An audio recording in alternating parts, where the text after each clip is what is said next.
guys, welcome to our YouTube channel. Hari ini kita mau cerita dulu pertama kali persiapan hamil pas abis nikah ya Didi ya. Kamu inget nggak pas abis nikah kita cek kehamilan pas kapan? Nggak inget. Belum tahu inget. Nah, jadi setelah kita nikah, sekitar habis honeymoon ya Didi ya, kita cek ke dokter. Kita pertama kali itu tes torch ya, buat make sure apakah rahim aku cukup baik kalau misalnya nanti aku hamil kayak gitu. Terus kita datang ke satu rumah sakit besar langganan kita. Cuma kan karena aku belum pernah ke Obgyn kan, jadi aku datanglah ke dokter yang cukup terkenal lah di medsos. Terus abis itu dicek, ternyata sel telur aku tuh kecil-kecil. Jadi kalau misalnya bahasa awamnya gini, kalau setiap wanita itu setiap bulan itu kan pematangan telurnya, sel telurnya itu tuh udah pasti tuh sebulan sekali dia langsung besar gitu, langsung matang gitu. Aku itu tuh bisa memakan waktu yang lama untuk bisa matang telurnya gitu. Dan jumlahnya sel telurnya itu tuh banyak banget. Jadi kalau pas di USG, hasil USG-nya itu tuh telur aku tuh banyak banget. Cuman memang matangnya lama gitu. Itulah yang menyebabkan akhirnya aku kalau menstruasi setiap bulannya itu nggak pernah pasti gitu. Bisa sampai 3 bulan sekali, 5 bulan sekali baru menstruasi. Itu dari aku masih kecil. Cuma karena riwayat keluargaku, mamah dan kakakku kayak gitu juga, terus ya aku no worries. Walaupun aku tak pernah dengar dari orang-orang kalau orang mens itu kalau nggak teratur itu kan dia sebenarnya ada masalah, harus dicek gitu. Cuman aku dulu nggak pernah cek karena mamah dan kakakku sama gitu, dan ya udah it's okay gitu. Terus pertama kali setelah habis USG itu kita ketemulah sama dokternya Didi. Apa yang disampaikan dokternya? Kamu nggak bisa hamil. Kamu tak hamil. Harus program dan lain-lain. Iya, jadi pas ketemu dokter itu benar-benar sih aku dibikin drop. Ini menurutku, aku kan perempuan ya. Dokternya menyampaikannya itu terlalu direct untuk seorang perempuan yang baru nikah gitu ya. Dia bilang gini, wah ini nggak normal. Terus aku bilang, mamah dan kakakku tuh nggak apa-apa loh dok gitu kan, kalau nggak hamil selama 2 sebulanan nggak hamil juga ya udah program hamil aja katanya gitu.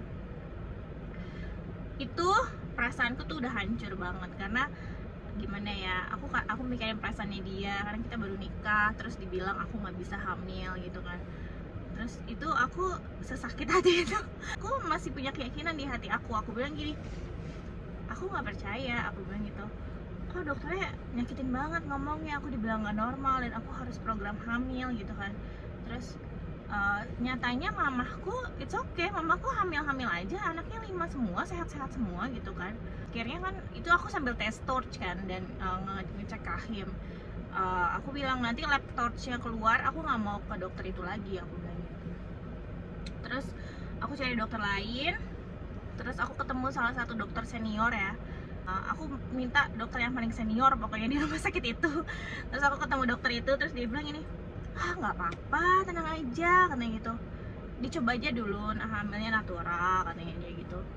Tenang aja, biasa kok ini. Terus dicek di rahim aku apakah ada miom atau enggak. Ada miom tapi ukurannya kecil, jadi it's okay katanya. Nanti pas lagi hamil biasanya nanti ikut bersih keluar, pas melahirkan katanya dia gitu. Sih udah deh, hasil torch aku keluar, alhamdulillah torchnya bagus, nggak ada. Kalau teman-teman yang nggak tahu torch itu apa, itu buat kayak ngecek, bisa google ya. Itu bisa buat ngecek apakah di dalam rahim aku ada virus toxo, rubella dan lain-lain. Itu bisa dicek deh di Google.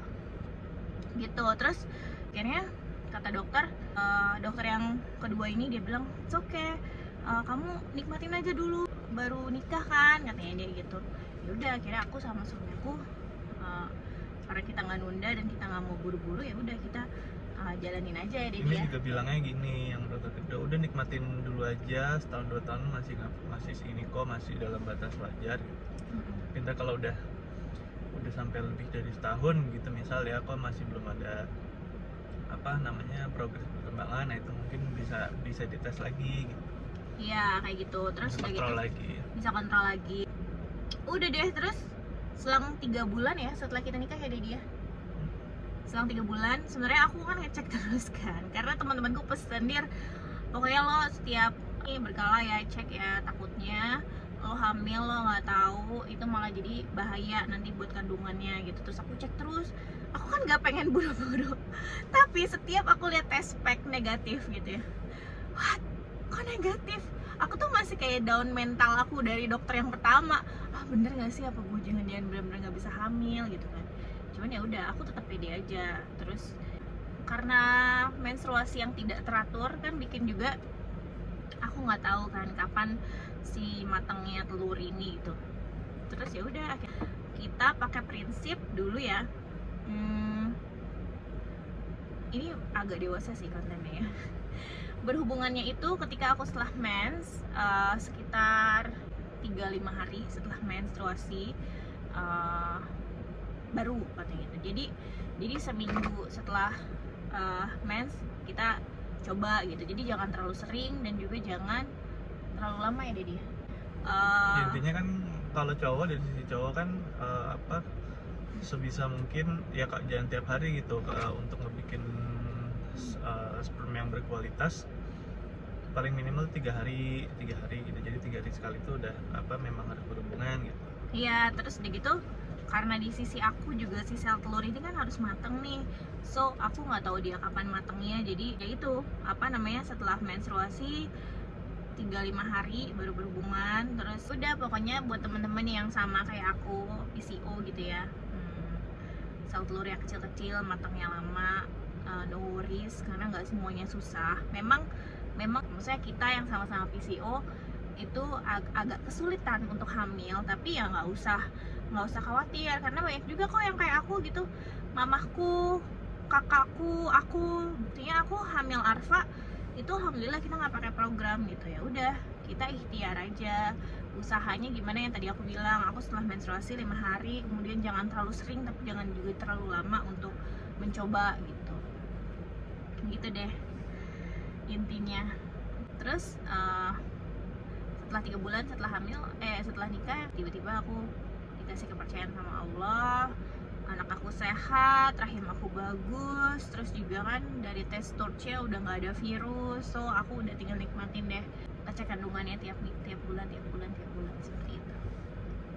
Oke, semangat teman-teman yang lagi berjuang garis 2. Jangan lupa kalau segala sesuatu itu dasarnya dari Allah, jadi kita harus berdoa, tetap ikhtiar.